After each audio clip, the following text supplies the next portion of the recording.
पहुंचती है तो घबराहट होती है।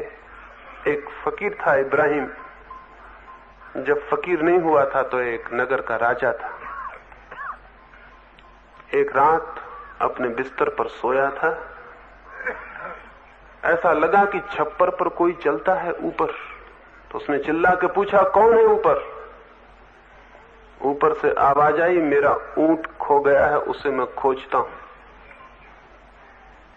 अजीब पागल आदमी था कोई। उस राजा ने कहा, पागल हो गए हो, छप्परों पर ऊंट खोया करते हैं,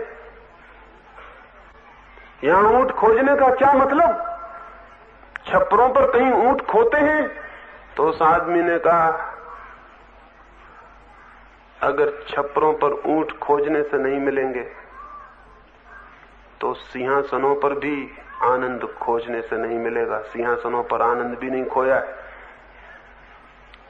राजा उठा और दौड़ा कि उसे पकड़वा ले, कौन आदमी है, लेकिन वो नहीं मिल सका। दूसरे दिन राजा रात भर सोचता रहा कि बात उसने क्या कही है। रात भर उसे ख्याल रहा, छप्पड़ों पर नहीं मिल सकता है ऊंट, सिंहासनों पर सत्य नहीं मिल सकता।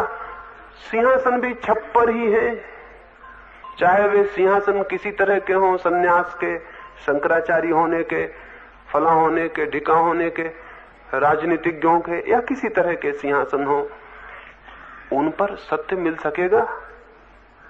वो भी सोचता रहा।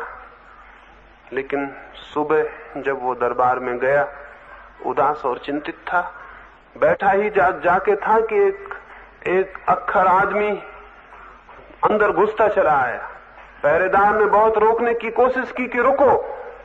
उसने कहा, तुम रोकने वाले मुझे कौन हो? इस घर का मालिक कोई हो तो मुझे रोक सकता है, हर किसी से मैं रुकने वाला नहीं।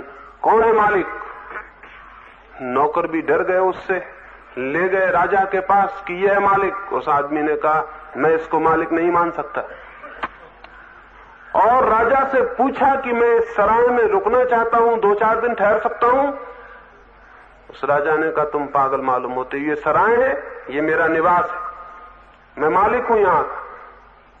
वो आदमी हंसने लगा। उसने कहा, मैं कुछ वर्ष पहले आया था, लेकिन तब दूसरा आदमी यही कहता था कि मैं मालिक हूं यहां का। उस राजा ने कहा, वो मेरे पिता थे। उसने कहा, और भी मैं कुछ साल पहले आया था, तब एक तीसरी आदमी ये कहता था कि मैं मालिक हूं यहां का, वो मेरे पिता के पिता थे। और सन्यासी ने कहा, मैं कुछ वर्षों बाद फिर आऊंगा, तुम मुझे मिलोगे यहां कहने को कि मैं मालिक हूं? जब हमेशा मालिक बदल जाते हैं तो उसका मतलब ये सराय है, मैं ठहर सकता हूं इस सराय में। अगर ये तुम्हारा